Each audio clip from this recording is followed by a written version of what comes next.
Thank you very much for coming out and joining me in this conversation this evening on controversies in a time of love.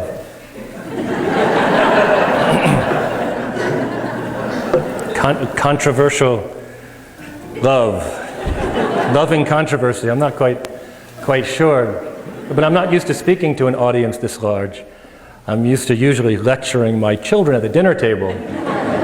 And so I'm very pleased to see you all here. If we were gathering, say, in 327 AD in northern Africa, and we were Christians, we'd all be interested in questions about the nature of Jesus. We'd wonder how he could be God and how he could be man at the same time. If we were meeting, say, in 1547 in Milan during the time of the Reformation, we'd be really concerned as Christians about the sacraments and how to understand them, and is marriage really a sacrament or is it not, as Martin Luther said. But we're meeting in Englewood in 2013, and so the issues that we're interested in are primarily moral issues. And the issues are bafflingly complex. I'm not going to open my comments with more than suggestions about the kinds of topics we could talk about tonight. We could begin speaking about the Obamacare contraception mandate, which is threatening the religious liberty of the church in a way that the church has never been threatened since its inception in the United States, since the country was established as formal mission territory in the 18th century. We could talk about issues in bioethics, stem cells. Stem cells now can be implanted into the uterus of a pig, and human organs can be grown inside the pig and then transferred out of the pig and put into human beings. We can make embryos today, human beings at the earliest stage of development, that have three parents, two mothers and a father, genetically three parents. We can use the technology of inkjet printers to print bioficial, not really artificial, but bioficial human organs. We're already doing it. Bladders, esophaguses, urethra, simple organs. And we're rapidly moving towards the ability to bioprint livers, kidneys, and hearts. And the folks that are doing it hope one day to be able to bioprint human brains for transplantation purposes. Stem cells are a very interesting field of research, so we could talk at length about that. We could talk about sexual ethics.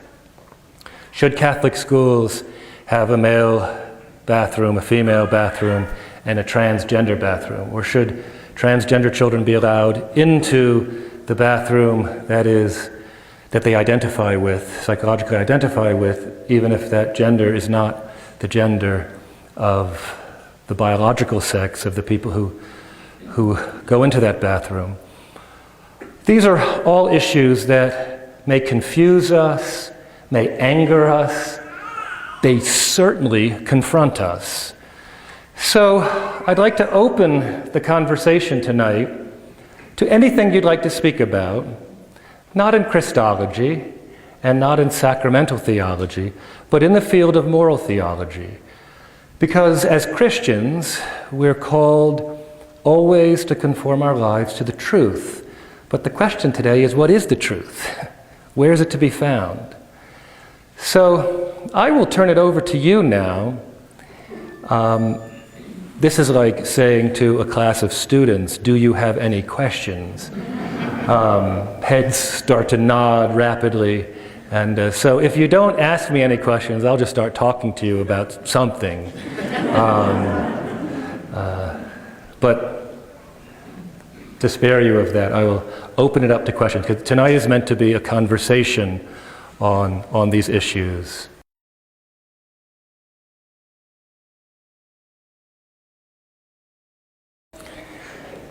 We'll talk for an hour tonight, then we'll come back tomorrow night, and for the next 11 nights, in order to finish this question. The Church has always, since the Gospel, defended rendering unto the state that which is due the state, and what is partially due the state is fair participation in bearing the benefits and the burdens of the community. And so taxation has always been something that the Church certainly has never condemned. Taxation can be excessive.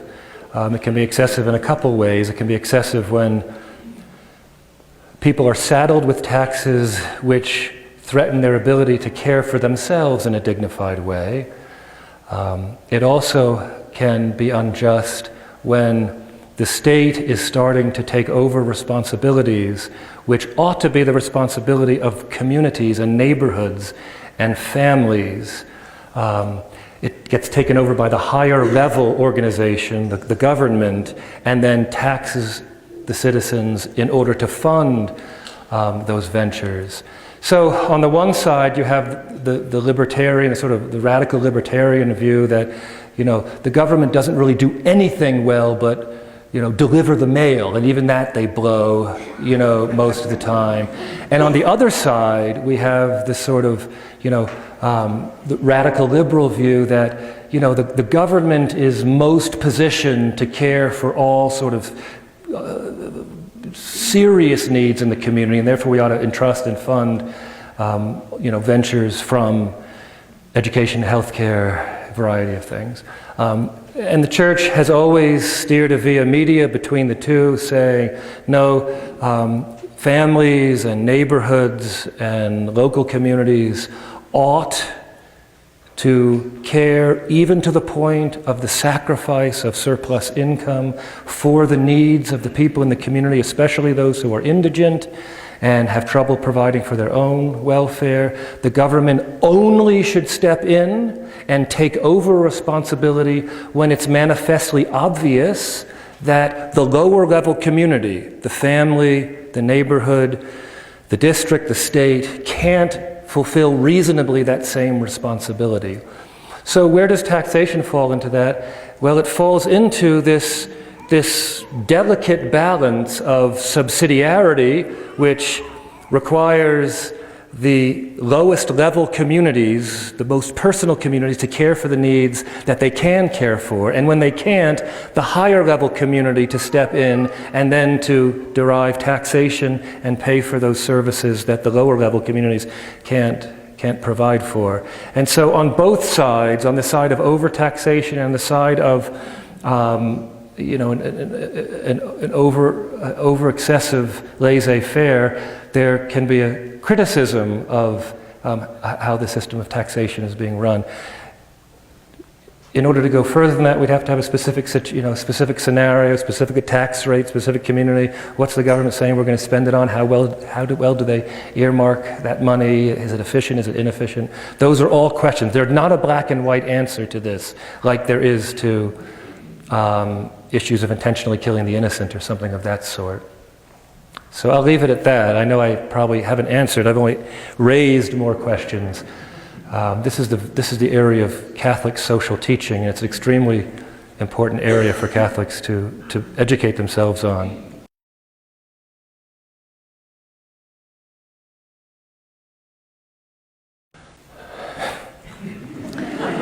The challenges we face today and the sexual revolution of the 60s and the 1970s, it's a very interesting question.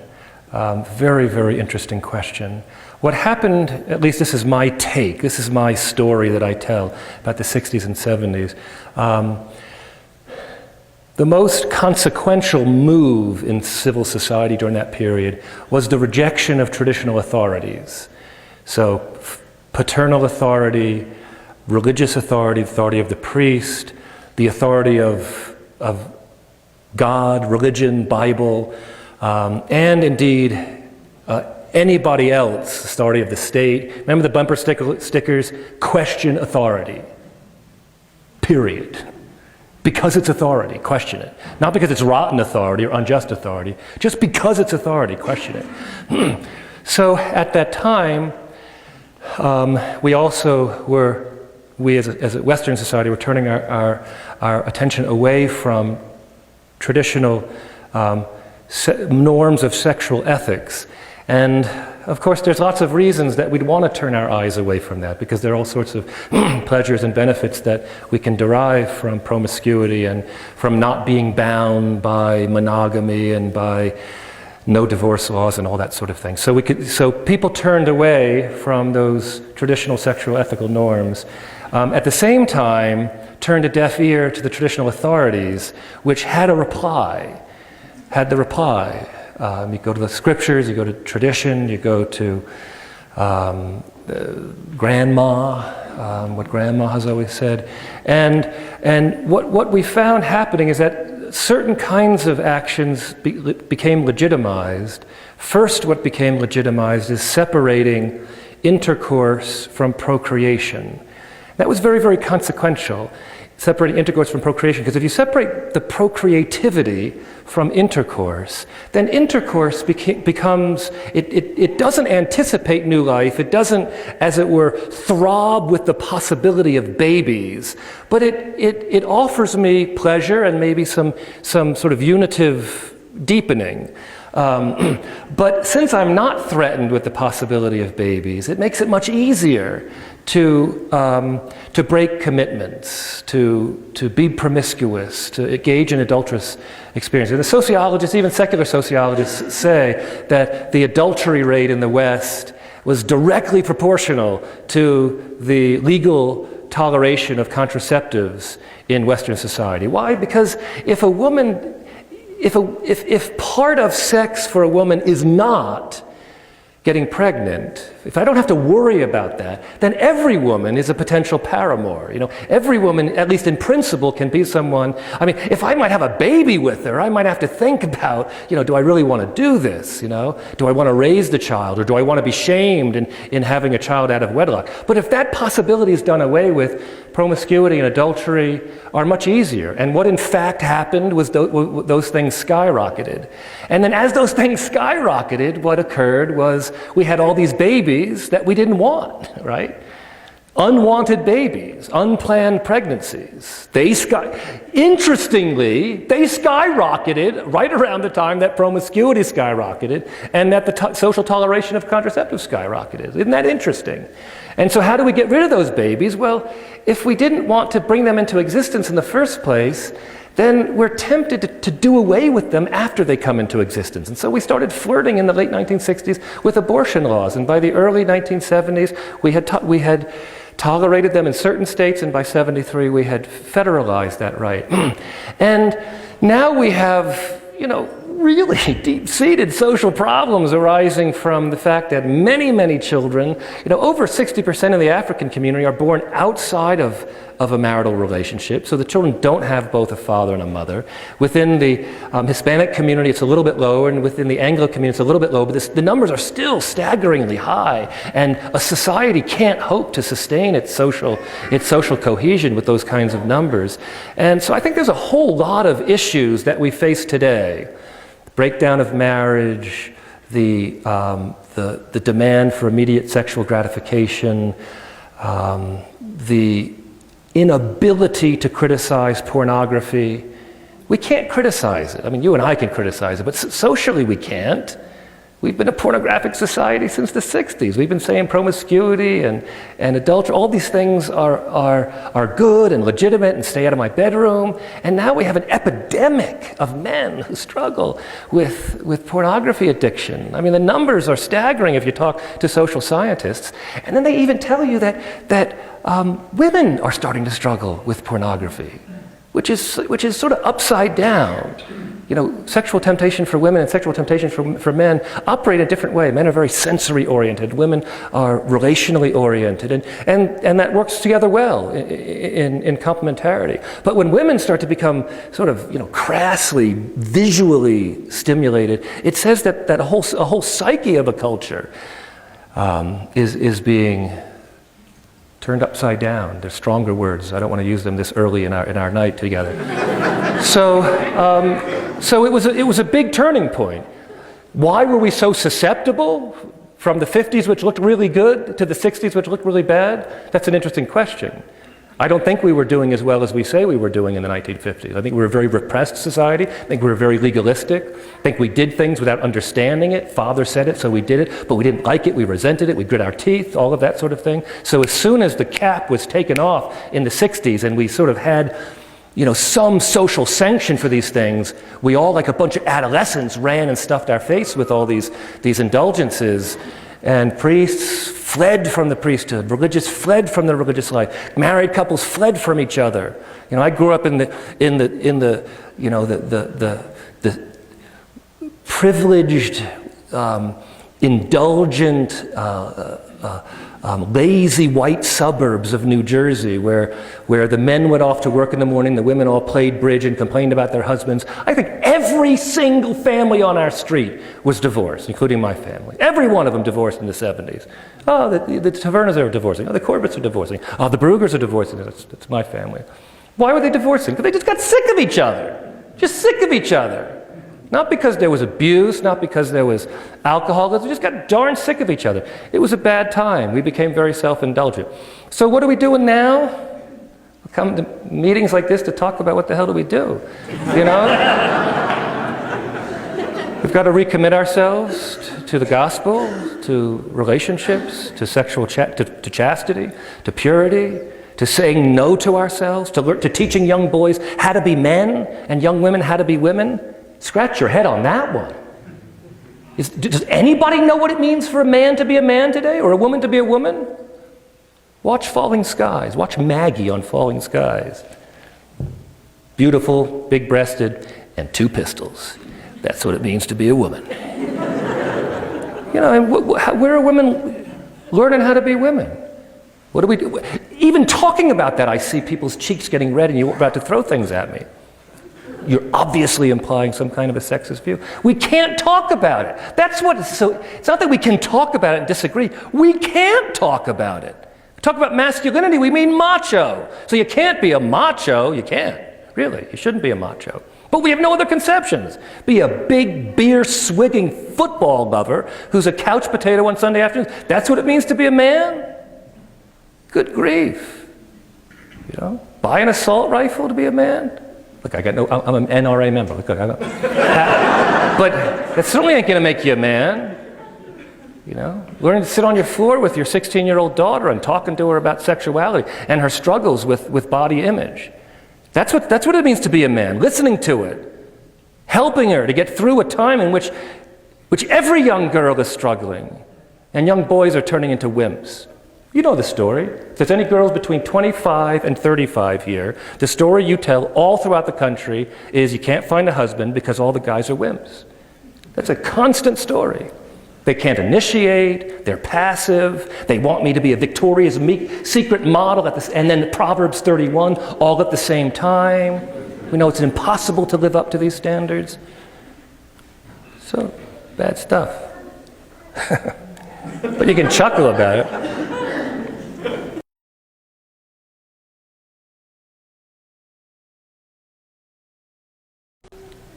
Well, anyone who's involved in guiding the human soul, which the mental health professions are certainly involved in, have their first duty to the truth. That's of course. Now, in a community in which speaking the truth will perhaps get you your license taken away or professional sanctions brought against you, it becomes complicated as to how to communicate the truth in ways that don't open you up to taking the bullet We don't want to all be Jeremiahs. Remember Jeremiah, sort of stood up in Israel and said, "You're all a bunch of sinners." You know what they did to Jeremiah? They sawed him in half, finally.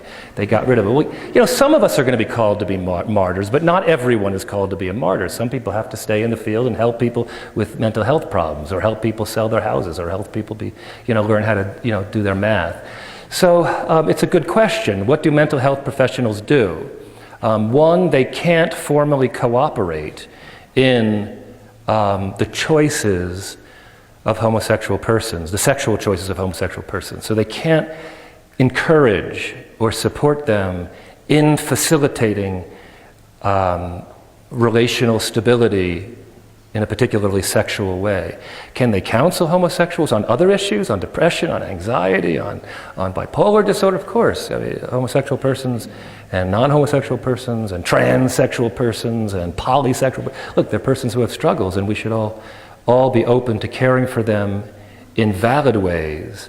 The question is, when they come in asking somehow for their sexual selves as homosexuals to be facilitated, we have to say, in so many words, we have to learn how to say, I have a duty not to do anything that would lead you to harm. And my Catholic faith and natural reason and the whole history of human culture says that a person who experiences a sexual desire for a person of the same sex has something that's out of whack, something that's not healthy. Doesn't mean they're not good at a lot of other things. Doesn't mean that they're not loved by God. But precisely that set of psychosexual inclinations are not the expression of human psychological health. And therefore I can't facilitate that in you. Just like I couldn't facilitate in you other things that I believed strongly and with good reason to be bad for you. But of course saying that is going to open them up to criticism and perhaps getting kicked out of their own field. And I think that's going to be it's like someone going into OBGYN today and not being willing to play ball with abortion practice at all. You go to a med school, big state med school, and you just say right up front, I'm not playing ball with your abortion. I'm not going to go on clinical rounds. I'm not going to go to your training sessions. They might just say, become an accountant. Leave medical school. Don't go into OBGYN. I think the pressure with the APA, the American Psychological Association, is increasingly in the direction of squeezing out of the field of the mental health professions those who don't submit to the so-called gay rights agenda. Very, very strong pressure in that direction. And I think, Jesus says we need to be as wise as serpents and as innocent as doves. I think anybody who's in mental health professions, clinical psychology, social work, counseling, you need to think about this. You need to talk to each other Christians who are involved in this. How to do this right, prudently, as the tradition says.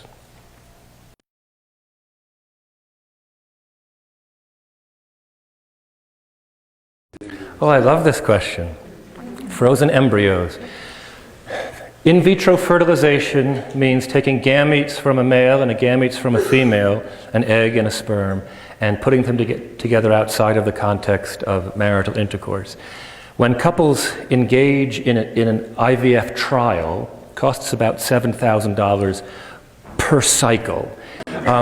What they do is they give a woman a hyperstimulation drug, which causes her ovaries, rather than to produce a single egg in around a 30-day cycle, it causes her ovaries to produce between 12 and 16 eggs.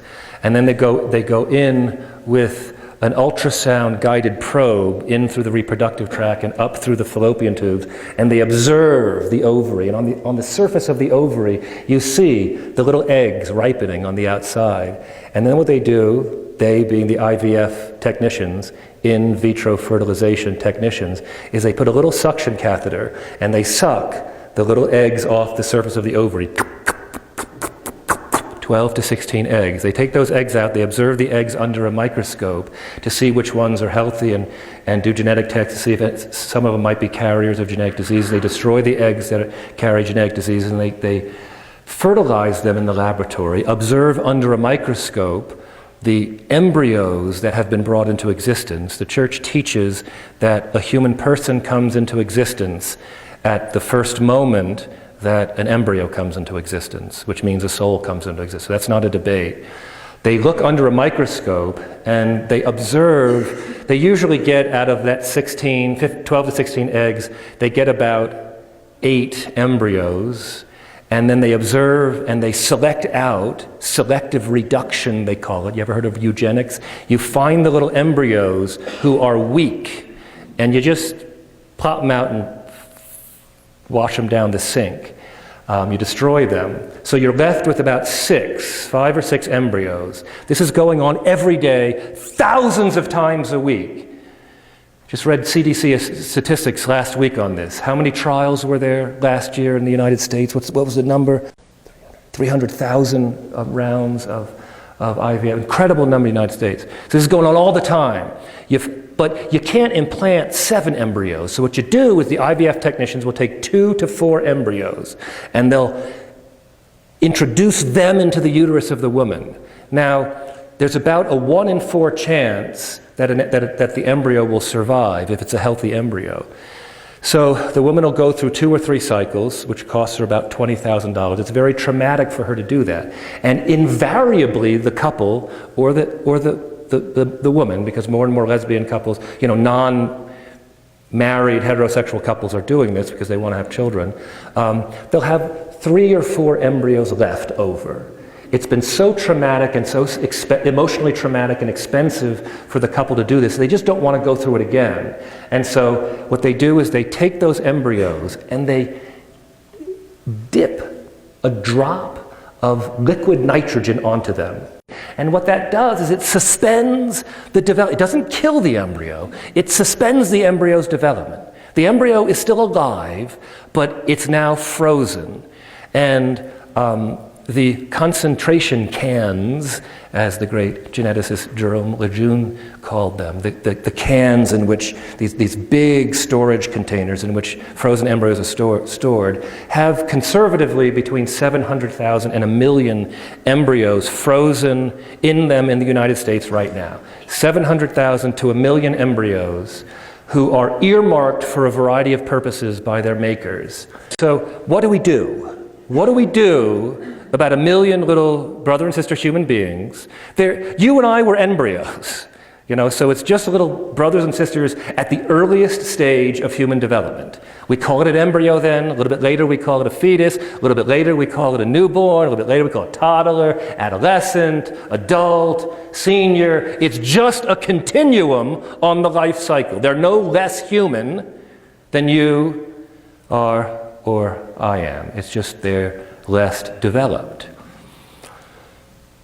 Well, Obama, in the first 3 months in office, thought, well, you got all these frozen embryos, and some of them, their parents or makers have earmarked them for destruction, so I'll open up federal funds, which had been prohibited at that point, open up federal funds to experiment upon them, to derive from them stem cells. Very briefly, an embryo at day 5 is shaped like a sphere, and inside the sphere there's a clump of cells. The clump of cells on the inside will go on to become the little baby's body, and the sphere on the outside will come to become the placenta, and amniotic sac, and umbilical cord. At that point, they haven't separated, so it's all the embryo then. Later, they will separate. There'll be a distinction between baby and placenta. At that point, it's all the embryo. If you kill them at day 5, cut the embryo open, and take out its little internal organs, those are called stem cells, embryonic stem cells. And they have lots of properties, and so scientists like them and want them. So Obama opened up money for us to get these embryos, which Bush in 2001, in August of 2000, right before 9/11, in August, you remember that TV, presidential address, we said no money for making and destroying human embryos. The church has struggled with the question, would it be licit, would it be legitimate for a woman to adopt one of these embryos in order to rescue the embryo, have the embryo transferred into her womb, and gestate the embryo for 9 months. It's called embryo adoption or embryo rescue. It's hotly debated now. The church hasn't rendered a judgment on it. I've published on it, and I'm a strong defender of embryo adoption. Why? Because the only viable possibility for a future life for an embryo is a hospitable uterus. We don't have incubators at this point. Our incubators, the very earliest we can save a baby is around 18 weeks. Certainly not at embryonic development. We don't have artificial wombs. We will one day. And then we have to discuss whether it would be legitimate to move these embryos into the artificial wombs. But we have real human wombs. We have women's wombs. And just like it would seem to me perfectly licit for a woman who found a baby foundering on the ground, for her to pick that baby up, and if she happened to be lactating because she's got another baby at home, to slap that baby on the breast and to nurture that baby with precisely what it needs in order to offer it life. So I believe, and I've argued, I've published on this, that a woman could use not her external breast but her internal uterus if, she got to discern it, not that she has a duty to do that, but in order to rescue the baby and to save the baby. Other Catholic moral theologians who are faithful to the church and who are trusted by the church believe that that would be a wrong option. They argue it's intrinsically evil for a variety of reasons. And so, and we leave that the question is left open right now. The church has not rendered a judgment, so we have to examine it from the perspective of reason. But embryo adoption is one alternative now that is being done by a lot of Protestants.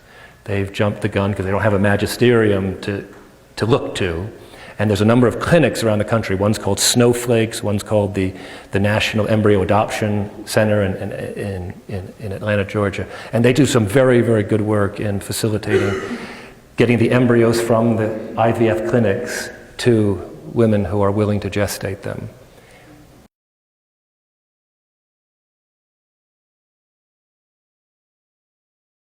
And so you ask, why isn't that surrogacy?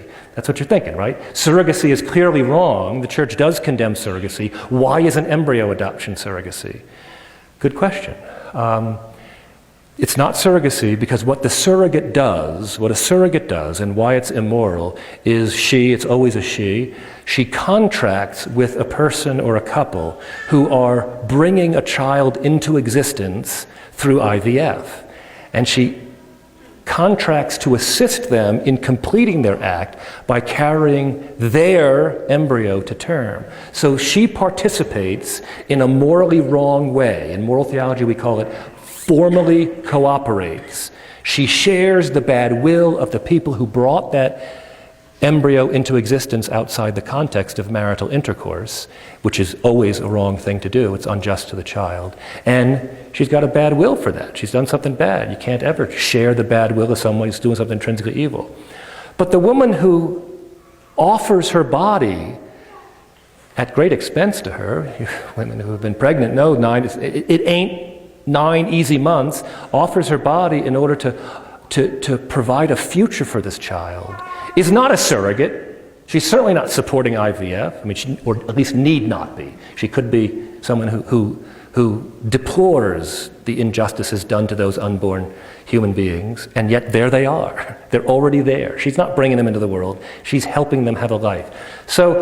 But I'm telling you what I defend as a theologian, not what the church defends. The church has stepped back from this because when they had a consultation in 2004 and 2005 and 2006 with a whole bunch of moral theologians in Rome, and at the table they all were arguing with each other. There was big disagreements, and even in the Congregation for the Doctrine of the Faith, among the cardinal members, there are 4 cardinal members of the CDF in Rome, there was a split among the cardinal members as to whether it was legitimate or not legitimate. So when the last document on bioethics came out, the church punted. It said, look, questions are raised about this, we're not sure, but, and left it open for another time.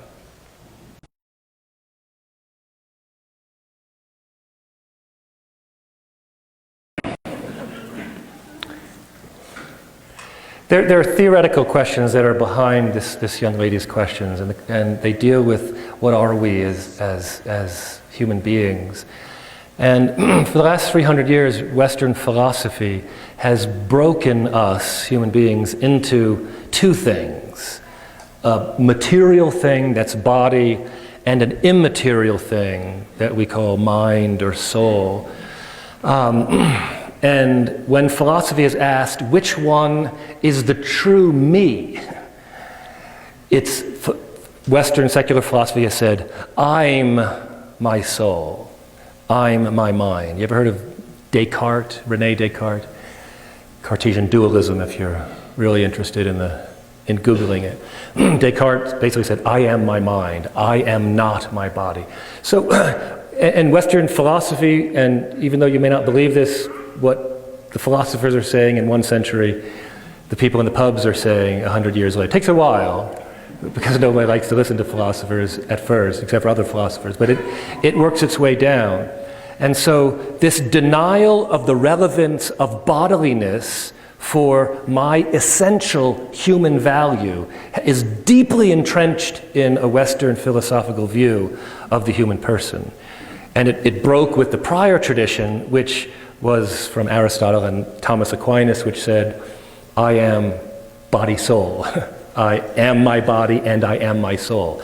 I am an embodied soul. You can't, there's not personhood inside me somewhere, and I'm like a machine which soul, directs around like a captain directs a ship, but every inch of me, including the living part of my toenails, are me. They're personal. This is really, really crucial. I know it sounds like I'm going off the track, but when you establish that I am my body and soul, then I look at my body and I can see that I am male. Biology tells us something. Biology is not just irrelevant plumbing. Biology is personal. It's not all we are. We're more than our biology, but we are our biology. You see the two errors? The one is we reduce ourselves to our biology, the naturalist view, which is the whole field of present-day neuroscience and research psychology has reduced the person merely to body. And the other side is the Cartesian view that I am consciousness. I am what I feel and what I think, but my body is something for me to do what I want with it, as if my body is other than me. So the confusion about gender, what does it mean to be a man? What does it mean to be a woman? What if my psyche is inconsistent with my biology? What if I yearn to be a biological sex that I'm not? Am I somehow in reality a woman trapped in a man's body? Is that a possibility, an anthropological possibility? Could I right now be a woman trapped in a man's body? I look like a man to you, but I really am a woman, and therefore if that were true, if that were true, then you really should treat me as a woman. If I really was a woman trapped in a man's body, right? I mean, if the truth was that, it wouldn't be fair not to treat me in accord with the truth. But the big question is it true? Can you have a discordance between what a person is biologically and the reality about that person? Well, the Catholic Church is saying, no, biology is personal. And therefore, if you have this deep set of psychological inclinations that tell you're biologically male, but it tells you that you are female, or tells you that you're polysexual, or tells you that you're asexual, or tells you that you're transsexual, all the different possibilities that are out there right now, then you know that the psychology is experiencing struggles, is weakness. You don't doubt and say, well, okay, well maybe you really are a woman, Mrs. Brugger. And it's tragic. I don't want to mock it. You might know someone, but the fact is, we have to. That's why we're not talking about Christology. In 327, the people who'd be up here would be saying, you've got to hold to the truth that Jesus is both fully God and fully man. And the people saying, yeah, but he looks like a man, or he sounds like a god to me. No. Well, today we've got to be saying to each other, no matter how tempted it is to somehow want to isolate off the inner psyche of a person from their biology, and then to dignify that under law and in society and make everyone else To accept that and to tolerate it and have your children conform to this set of new ideals, we've got to say no. We can't let that happen. We can't let our society go there. You say back to me, it's already gone there, right? It's going there rapidly. But that's because we've been rendered mute. When we stand up, we're afraid to say, no, the king has no clothes on. You're a man. You're a very, very hurting man. We're not going to... Look, if I came in the room with my hand in my shirt and said, I am Napoleon, I am Napoleon, I am Napoleon, would it be loving me to say, oh, Napoleon, wow, let's go have a cup of coffee, sit down and work out some strategies, send me home at night, say, no, you want to say to me, well, you might want to get me to a place where they don't let me out because I'm really broken with reality, but it's not loving me to make me believe that I am Napoleon, is it? That's not loving. We want to do what's loving, don't we? Love in a time of controversy. This is about charity. It's about loving our neighbor, staying silent and saying, okay, you must really be a man. I used to call you Margaret, now I'll call you Bob. Okay, Bob. And we'll just, everyone stay silent. Treat little Eddie, who's now Edina, treat little Edina like she's a girl, son. And what kind of society is that? This is not to stimulate phobias. This is not to stimulate bias or hatred. It's to say truth is truth.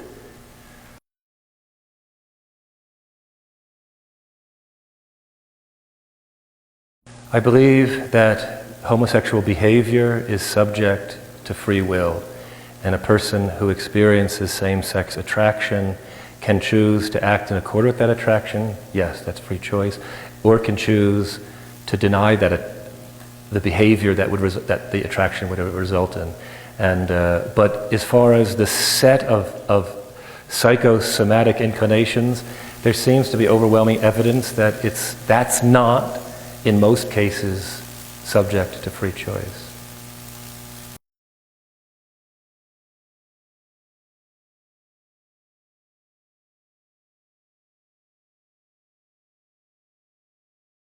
The word natural is a somewhat equivocal term. If by natural you mean not subject to choice, then I don't think any of us could dispute that some people find themselves, when they're young children, attracted to the opposite sex, feeling strongly identifying psychologically with the opposite gender. These things seem to me, from what I've read, to be indisputably the case. So in that sense, you could say they naturally develop that way. As someone who doesn't have a religious faith, Western Judeo-Christian religion and the other great Abrahamic religion would believe that there's providence involved with bringing into existence the human being over and above the existence of all other animals, and that maleness is made for femaleness and femaleness is made for maleness, that there's this complementarity between the sexes. One can see that natural reason, that's not unreasonable to natural reason, but the great world religions would say there's also a transcendent will behind that. So when we say it's unnatural, we don't mean that the person himself has done something deceptive to himself or herself to bring about this, but we mean that in accord with the transcendent and cosmic plan for human beings, maleness is made for femaleness. And outside that context, sexual behavior is illicit. This is the basis of our sexual ethic, that marriage is the basis of illicit sexual behavior. So I never said that they were unnatural. I said that if someone exhibits deep-seated homosexual inclinations or exhibits transsexual orientations or polysexual orientations, that psychological expression is itself not an expression of psychological health, but of some kind of something that's departing from psychological health, and we ought not to reinforce it by treating it like it's a healthy trait.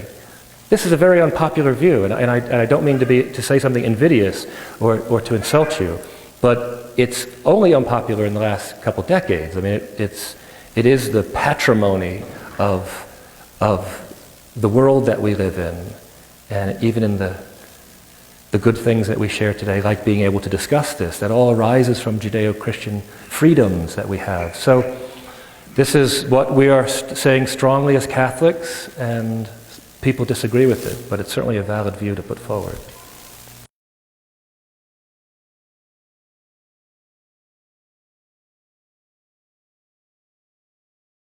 We asked about Napro technology, natural procreative technology, which is used by the Pope Paul VI Center in Omaha, Nebraska. Napro technology is a kind of refined version of natural family planning. It's a variation of natural family planning. The Napro experts in Napro technology have a training that is not as widely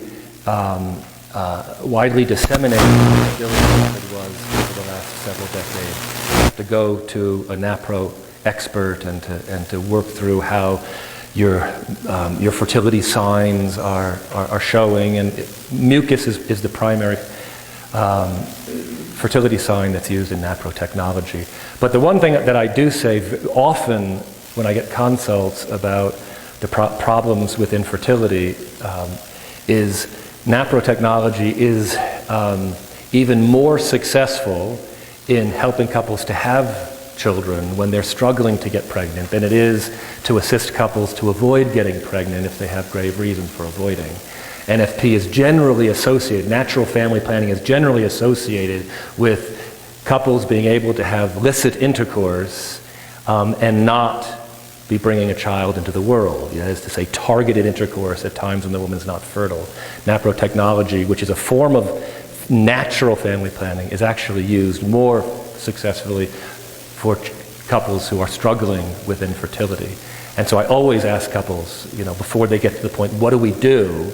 Nothing is working. Have you checked out Napro technology? And almost all the time, they haven't, because it's not as widely known as it should be. Pope Paul VI Center, Omaha, Nebraska. Google it, Napro, N-A-P-R-O, just for natural procreation technology, Napro technology. It's sort of the state of the art in the recourse to fertility cycles in order to overcome problems that couples struggle with in the area of responsible family planning.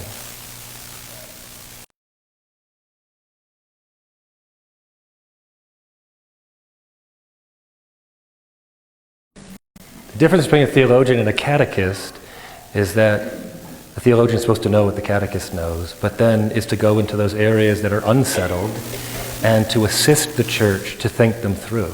Theology has always been a handmaid to the magisterium because bishops are heavily involved with pastoral concerns. They don't have the time to be reading all the literature, especially in bioethics, where you have to understand the facts before you can give a moral assessment to what's going on. In fact, the most roughshod bioethics is done by folks who don't know the biology, don't know the science. So they derive overly strict or overly lax conclusions on something that's really not going on. And so yeah, constantly I'm dialoguing with fellow theologians and reading articles and asking, what do I think about this? And if the church then comes down, if the church tomorrow were to teach that embryo adoption is not a licit alternative for Catholics to adopt, I wouldn't publish on it anymore. I'm not going to be subversive to the Church's teaching in that regard. Catholic theologian, yes, so I'll be happy to chat with you about the things I have changed my mind on.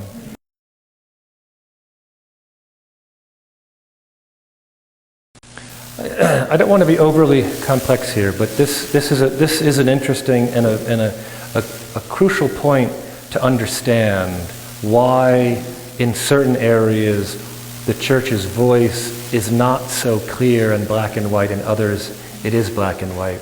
Because there are two types. I want you to follow me now. There are two types of moral norms. One set of moral norms the church teaches are exclusionary. They're negative norms. They exclude doing certain kinds of acts which are always wrong to do. We call them moral absolutes. There are actually not that many, but there are a few associated with sex and there are a few associated with life. And they're not always easy to implement, but they're very simple to understand. It's never illicit to intentionally kill an innocent human being. It's never illicit to have intercourse or any complete sexual act outside of marriage. You then get a whole bunch of things which are that species of act, complete sexual acts outside of marriage, and they're all excluded. And various types of human killing are excluded. And it's easy to teach on those. There's another set of norms which are positive norms. Those are norms of justice. Care for the poor. Care for the poor. That's very clearly a gospel norm. Okay? What poor? How do I care for them? How much money to give to them? Which group of poor do I give? How poor do they have to be before I give my money to them?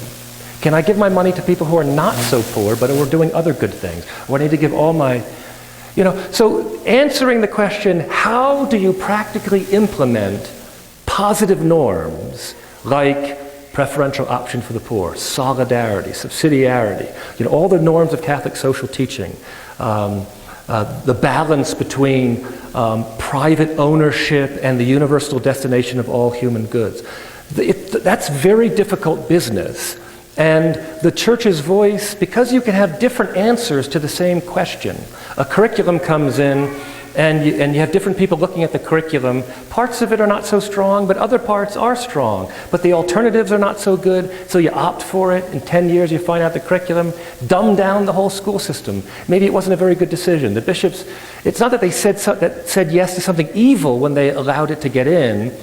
They just made a prudential judgment that may have been a mistake. I think the prudential judgment that the American hierarchy made in the late 1960s to back off from their juridical oversight of Catholic universities, in some ways leave Catholic universities to be self-policing in their Catholicity. I think it was a big mistake. I think every bishop in the country would say, we made a mistake. We've lost our big Catholic universities. There are 220 Catholic colleges and universities in this country, the largest network of higher education that the world has ever seen. We've never had this kind of opportunity, and 200 of them are effectively secular. Yeah, it's a good, but it's not that there was a point at which something was clearly not done that should have been done. Maybe you can point to certain things that they should have known or that we should have known as a community. So I think we need to keep that in mind when we're tempted to criticize the church for not doing so well on issues like taxation and welfare policy and immigration and bailouts and economic questions. Those are all very complex applications of positive norms which require much more analysis and wisdom than do the application of negative norms.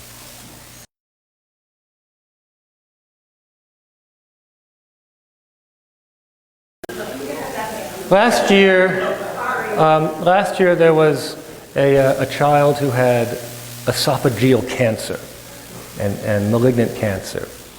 So what the doctors did is they took a computer image of this child's esophagus tract, and they developed on a kind of computer-aided design, CAD, a three-dimensional image of that esophagus.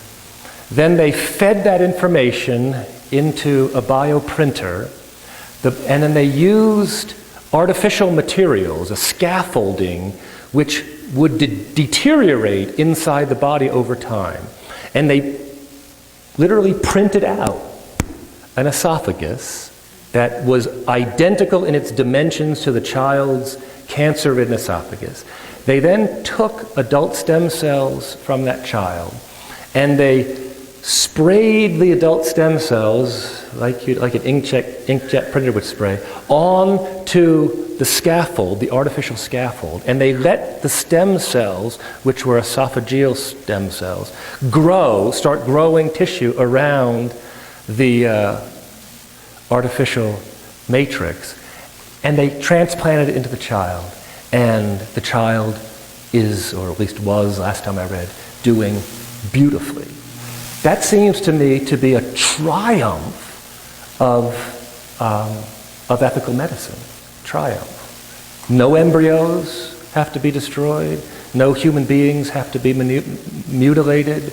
No women have to be exploited for their eggs, and the various different things that embryonic stem cell research engages in.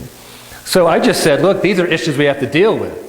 You know, some people might think about growing an organ inside of a pig. There's a yuck factor there. You might be tempted right away to say, yuck, therefore evil. Well, I think with the realm of biotechnology that we've been entering into in the last 15 years, we have to suspend our yuck factors and really ask the question, is there any injustice being done to any human beings? Exploitation? Is there any mutilation to any human beings, human bodies? Are there any killing of human beings? Or is there any unjust creation of human beings? If that all is excluded, and we're using adult stem cells, and we're using matrices that decompose once they're in a person's body, look, it just seems to me to be an extension of the triumph of pacemakers. Or bovine heart valve replacements. That's a yuck factor, you know. Who wants a cow valve in their heart, or a pig valve? I have cows and pigs. I don't want to have partial cow genetics, and yet if it's going to keep me alive, pop that little bugger into my heart, you know. So I'm just saying, this is what Christians have to contend with. Is it okay? Isn't it okay? It's not as simple as using our intuitions that we would use for other things like trafficking or human slavery. Those we have a yuck factor and we have a moral judgment, and they go together well. But some of these other ones, the yuck factor may need to be set aside and say, okay, you know, a little yucky.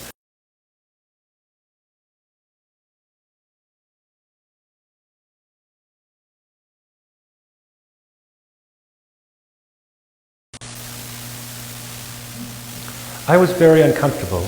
I have read everything that Pope Francis has said in the last 6 months.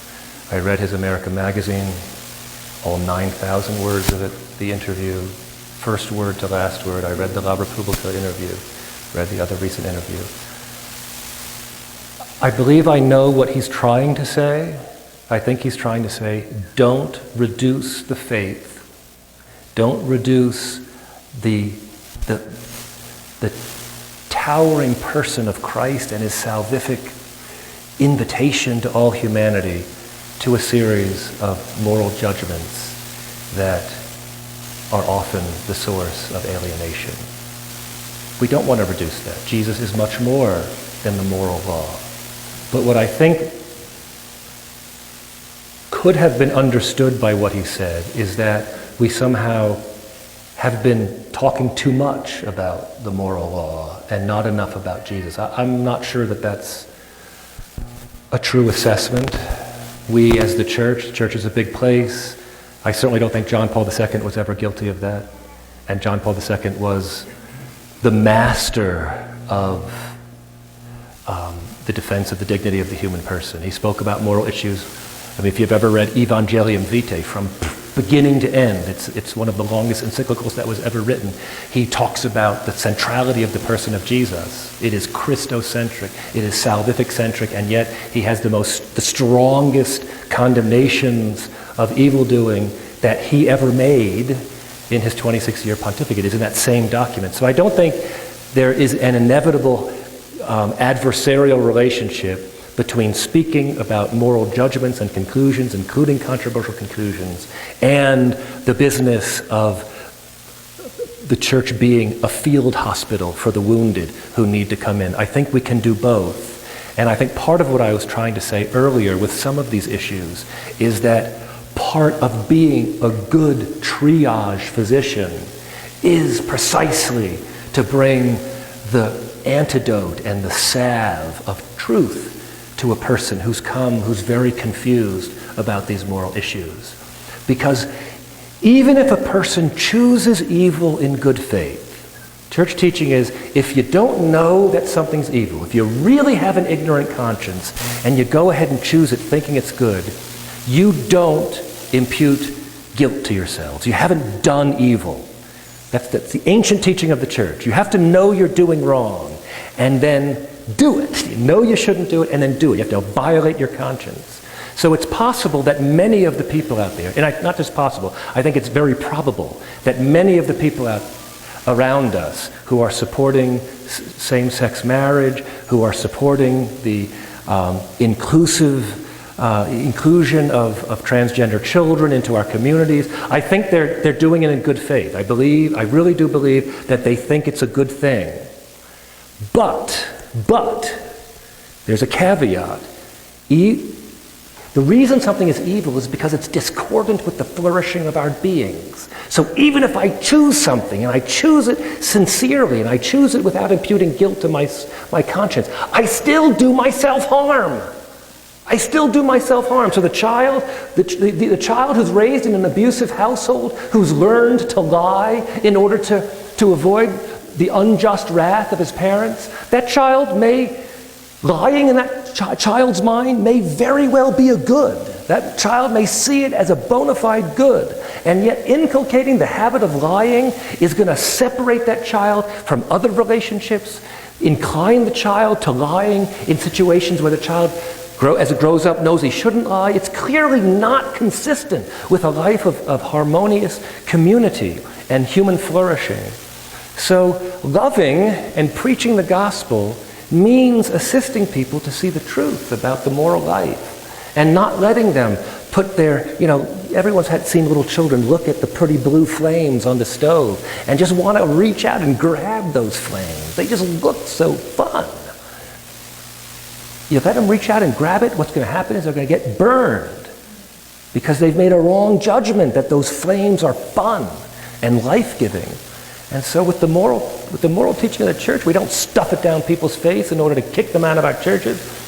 We're all in need of a field hospital. We're not in the business of alienating, but we are in the business of dignifying the truth.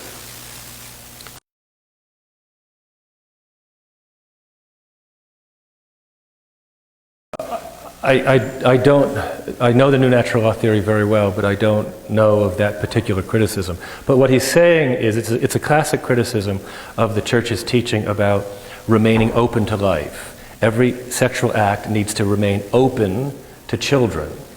And so the criticism of that is, well, what about couples who are infertile? What about couples after menopause? They have, there's no possibility that a woman in her 60s, unless she's St. Elizabeth, is gonna be getting pregnant when she's with her husband in a one-flesh union. So are they doing something wrong? And the church has always, going back to St. Augustine, his own teaching in De Bono Conjugale, he said, look, if couples aren't intentionally excluding procreativity from their intercourse, then they do no wrong if the natural circumstances don't give rise to children, even if they know it. So Augustine himself, who was much more strict on issues than the present-day catechism of the Catholic Church, even Augustine said it's perfectly legitimate for couples after menopause to have sex.